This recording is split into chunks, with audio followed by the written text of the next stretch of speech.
ప్రైజ్లో దేవుని నామమునకు మహిమ కలుగునుగాక. మహాగణుడును మహోన్నతుడైన యేసయ్య నామం పేరిట మీ అందరికి వందనాలు తెలియజేస్తూ ఉన్నా.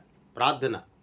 సమస్తమునకు ఆధారభూతుడైన యేసయ్య నీకు స్తోత్రాలు చెల్లిస్తున్నామయ్యా.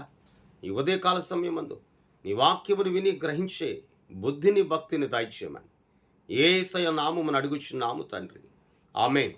దేవుని వాక్యంలోనికి మనం వెళ్దాం. 36వ కీర్తన 7వ వచనాన్ని చదువుకుందాం. దేవా, నీ కృప ఎంతో అమూల్యమైనది, నరులు నీ రెక్కల నీడన ఆశ్రయించుచున్నారు. ఈ వాక్యాన్ని మనం ఆలోచిద్దాం. దేవా, నీ కృప ఎంతో అమూల్యమైనది. భూమి మీద ఉన్నటువంటి అన్నిటిలో కూడా మనుషుడు చాలా వాటిని ముఖ్యమైనవిగా ప్రాధాన్యమైనవిగా ఉంచుతూ ఉంటాడు.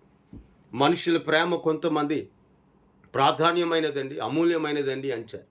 బంగారం కొద్దిమంది అమూల్యమైనదండి అంటారు.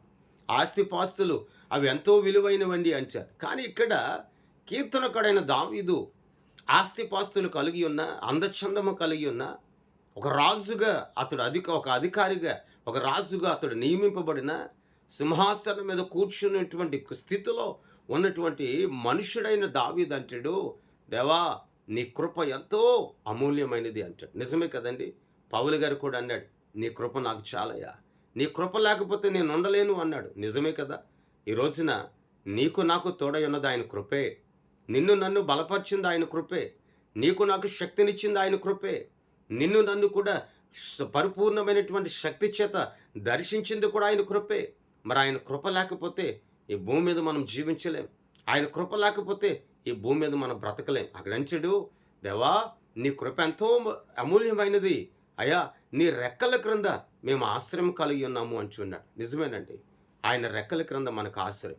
కోడి తన రెక్కల క్రింద తన పిల్లలకు సంపూర్ణమైన ఆశ్రయం ఇస్తుందో లేదో తెలియదు, కానీ ఆయన రెక్కల క్రింద మాత్రం మనకు సంపూర్ణమైన ఆశ్రయం. ఎండ దెబ్బ తగలకుండా, పగలు దెబ్బ తగలకుండా, వెన్నెల దెబ్బ తగలకుండా, ప్రమాదము తగలకుండా నీవు నడుచుచున్నప్పుడు, ప్రయాణం చేయుచున్నప్పుడు, వ్యాపార విషయంలో అన్నిటిలో కూడా ఏ విధమైనటువంటి అంధకారం నిన్ను సమీపించకుండా ఆయన రెక్కల క్రింద నిన్ను ప్రేమించుచున్న దేవుడు నీకు ఆశ్చర్యమును కలుగు చేస్తున్నాడు. మరి ఆశ్చర్యమును కలుగు చేస్తున్న దేవుని సన్నిధిలో నువ్వు అడుగు పెడుతున్న నీవు నిత్యము మోకరిల్లి ఆయన వైపు చూస్తున్నావా? ఆయన ఆశ్రయించావా? ఆయన నామాన్ని గణపరుస్తున్నావా? ఒకసారి నువ్వు ఆలోచించు. దావీదంటాడు, నీ కృప ఎంతో అమూల్యమైనది. ఆ అమూల్యమైన నిత్యమైనటువంటి కృప నీకును నీ ఇంటి వారికి సదాకాలం తోడయుండి నడిపించిన గాక. ప్రార్థన. సర్వశక్తిమంతుడా, నీకు స్తోత్రాలయ్యా. ఈ ఉదయకాల సమయాన ఈ మాటలు వినినటువంటి మా జీవితంలో నీ కృప ప్రభా, నీ కృపను బట్టి మేము బ్రతికి ఉన్నాం. నీ కృపను బట్టి బలపరచబడి ఉన్నాం.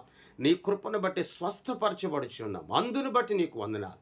నీ రెక్కల క్రింద మాకు ఇంకను ఆశ్రయమును కలిగించుచున్నవాడు నీకు స్తోత్రాలు.